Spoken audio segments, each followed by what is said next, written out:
Now I'm going to slightly shift gears here, and we're going to talk through something that everybody here probably is somewhat familiar with. There might be a few people who are, born in the 90s that might be on the webinar today that don't have as clear of remember this, but I've got a phenomenal resource with Ken on the line, and I know it's easy to be an armchair or a Monday morning quarterback and take a look back and always analyze and look at it, but this is a phenomenal example that sets the context for exactly what we're talking about today and where the worry and concern comes from these executive levels. So I want to start here, and we'll start with Ken. I'm going to hand it over to Ken, talking through just a brief recap. Go back 20 years. Take us back in time with your time machine, Ken. Oh, I can do that. So I don't know if you want to move the slide forward or just cover it here, but back in the early 2000s, I had the opportunity to sit in on a number of bank strategic planning sessions, and I reviewed a lot of strategic plans. And at that point in time, they all pretty much focused on things like expanding the assets, growing assets by growing mortgage loans or growing commercial real estate loans. Everything was tended, though, to tie to residential real estate. So in my career, I've seen it happen several times that housing takes us into a recession and housing takes us out of a recession. So it tends to go in waves. So there's a lot of conversation about, we're going to grow 15%, 20% over the next 3 years. And we're going to make, a lot of home construction loans and apartment building loans and strip shopping center loans that are near those developments. And a lot of talk about all the good things that were going to happen, and hardly any conversation about, well, gee, what happens if home prices drop pretty dramatically? What happens if mortgage loan defaults increase, or housing construction declines, or local unemployment rises pretty dramatically? Commercial rental rates decline, or property values go down, vacancy rates go up. So not a lot of conversation of, what if we achieve everything we set out to do, but the stuff hits the fan and these things all happen, or any of these things happen. And at the end of the day, they all happened, and they all happened at the same time, pretty much. And that's why we have so many martial arts studio and strip malls today, right? Yeah, I found that there's three things that survive in a shopping center when the economy turns down, and that's women's nail salons. They are inelastic; they survive, and strange martial arts studios and churches that I've never heard of before. Yeah. All seem to thrive when everything else exits the shopping center. And the point that I get out of this, and I love talking about this stuff with Ken, is it'd be bad if one of these things happened. It's catastrophic if all of them happen, right? But each one of these questions has a lot of variables and implications with them. And I know for me, sometimes it feels like my head's spinning. I have not had the experience in the big world that Ken has, where he's able to come in here and do some analysis, say, well, here's the trickle down effect. If this one piece happens, here's where you're going to see it in 2 or 3 of the other areas. One area, and we see it all the time in risk. One area of regulatory risk might affect operational risk and reputational risk at the same time. There's a lot of moving parts in dependencies. And my background is in electrical engineering, so this this type of blackboard or whiteboard here is one that I've seen quite a few times in that type of scenario. And sometimes this feels simpler than all of the scenarios that could potentially happen within the scenario that Ken just laid out. So if you ever feel like your head's spinning a little bit, it can feel pretty common because there's so much that can be going on.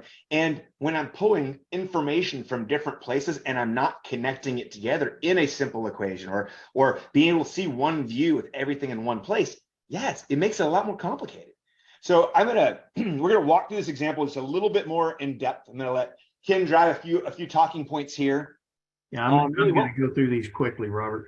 That's fine. Yeah. So you just tell me when you want me to go to the next one, and I will listen to yours. But yeah, we're going to go through these really quickly. What actually happened? Let's play it out, and then we'll loop back into what we could have done differently. So go ahead, Ken. As I was saying, banks, a lot of the strategic plans focused on commercial real estate. So you can see in these Fed districts, San Francisco, Atlanta, Chicago, the growth in those banks that exceeded the regulatory guideline for investments or total loans, total CRE loans. So it grew as much as out to 60% of the banks in the San Francisco region exceeded the guideline, 50% in Atlanta by June of 2006. So you can see they're all investing heavily in these types of loans, funding a lot of that growth with high rate deposits, longer term borrowed funds. So not exactly the SVB scenario, but again, betting on, fairly quick profits on commercial loans, better fee income, and funding all that with long-term Federal Home Loan Bank advances that were fixed rate. So go ahead, Rob. At the same time, there were a lot of people looking for, a lot of investors, particularly overseas investors, looking for mortgage-backed securities and investments backed by real estate loans. And so there was this drive in the market to create some fairly exotic subprime loans, things we referred to as stated income loans, better known as liar loans. If you ever saw The Big Short, you know what we're talking about.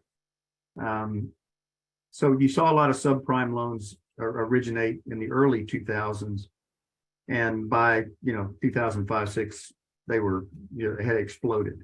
So a lot more people in the marketplace, a lot more people could afford a home because they could qualify for a loan under these subprime loan conditions that had balloon payments and teaser interest rates. Okay, Robert. So that led to, no surprise, a huge jump in home values. Pop it one more time, Robert. You'll see a fairly traditional trend line. If it had just kept following that trend line, it would have probably been okay. But at this point, home values went up so high that people were even taking out home equity loans to go buy another house somewhere else. It would own two houses. And eventually those 3 and 5 year teaser rates expired. The balloon payments came due. Because of negative amortization, people actually owed more on their homes than they did when they originally made the loan.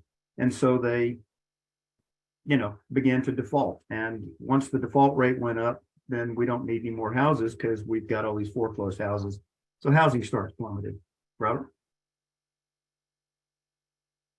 So, the flood of liquidity led to increased prices. They came back down just as quickly once the housing crisis, once the housing market collapsed and the banking crisis ensued. And you can see the trend on Case-Shiller again. There's the normal trend line. We just fell right back. All those gains we made from 2003, 4, 5, and 6, we lost in 7, 8, 9, and 10. Go ahead. So where were the failures? Well, if you remember the previous chart I showed you of the banks, the Fed districts that had banks exceeding 60% of CRE to capital, it was those states. So those guys who took too much risk were the ones who ultimately had the failures. Georgia, Florida, Illinois, California. I don't know why Florida's not on there. They usually make every banking crisis, but they missed this one. So number of failed banks. We could have, at this point in time, we weren't doing a very good job of looking at what I call leading risk indicators. We were looking at lagging risk indicators. We were more focused internally on performance data as opposed to external market data. So the theme of today is how can you use this type of data from external sources to tell you when things are turning against you, when all of those assumptions you made when you put your strategic plan together, those assumptions aren't panning out. So do you want to keep following the path that you set out on when you launch that strategic plan if all the assumptions are going against you? So back to SVB, their assumption was that the interest rate market was going to stay relatively flat. There would be no significant increases in interest rates. I don't know where they got that advice from, but pretty much everybody knew it was moving up. But that's what they did.